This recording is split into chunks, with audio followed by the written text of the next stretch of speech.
Hey everyone, welcome to my Unit 4 discussion board.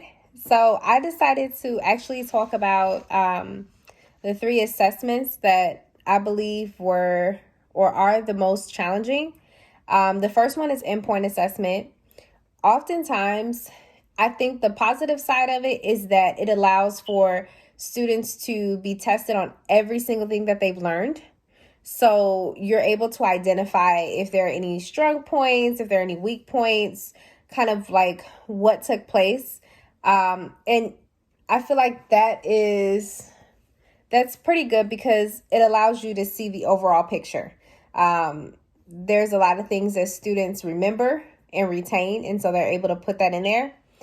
Um, I would say that the I guess more so like the negative part though is that some people have anxiety and they do not test well. I remember in school, I was one of those people. I was not a fan of test taking. I was able to test well after doing a lot of like positive positive speaking to myself and just being like you could do it, but sometimes though a lot of people, they are just very anxious and they're not good test takers. So unfortunately, if someone knows like all of the information in the world, um unfortunately, if they are not able to, like, unfortunately, if they don't test well as a trainer or as an instructional designer, you don't see that. The learning data could actually be inaccurate, which is unfortunate. So you wouldn't be able to see anything.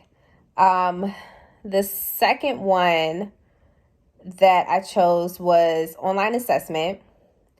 That one is pretty easy. I feel like it's beneficial for everyone because as an instructional designer, as a trainer, you can build all the necessary questions that you need and that you believe your learner will function in. You can build those things, put it together, and it's able to be used on more than one occasion. It's kind of like the same thing with IntelliPath. You get immediate feedback. So you're able to see, as a learner and as a trainer, where the student went wrong, and then as a student, where you went wrong. So it has benefits to both the instructor and the student.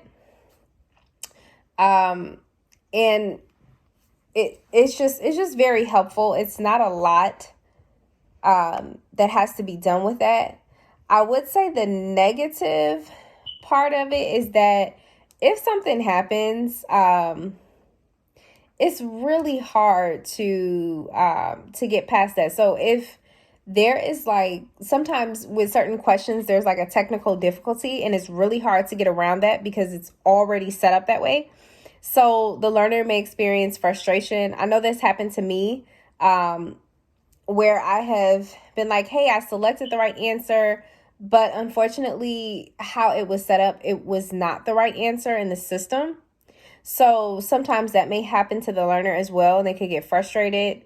And then sometimes it can be difficult to ascertain if the learner is in fact getting all the information, or are they just clicking answers until they feel like it's right. So it's it's not necessarily like it's the best as far as learning is concerned because it's not a lot of pressure, but as far as for the student, sometimes it's still a level of difficulty, but not as much difficulty as the endpoint assessment. And my final one that I chose was the peer assessment. I like the peer assessment because I feel that students are able to actually come together. They can get the feedback that they need, like they can actually collaborate. And oftentimes when you speak with someone else, they bring about new ideas that you didn't even think of or consider prior. And so when they bring about those new ideas, you're like, oh, I should do that too. Or, oh, that makes sense. And sometimes your peers have a way of breaking down an assessment better than maybe the instructor because you guys may speak the same lingo or things like that. Like there are some things that I say that someone may not get, but then they may talk with someone else and they're like, oh, that makes more sense.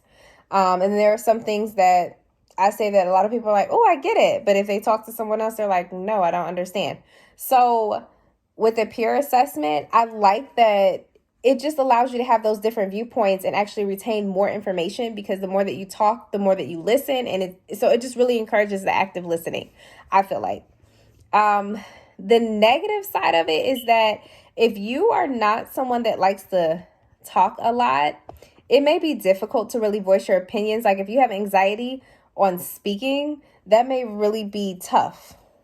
So there's that. There's that negative side of it. And then two, sometimes they veer off. So it's really like there's no one there to be like, okay, guys, stay on topic. So it would fall to a self-proclaimed leader of the group to kind of make sure everybody stays on topic.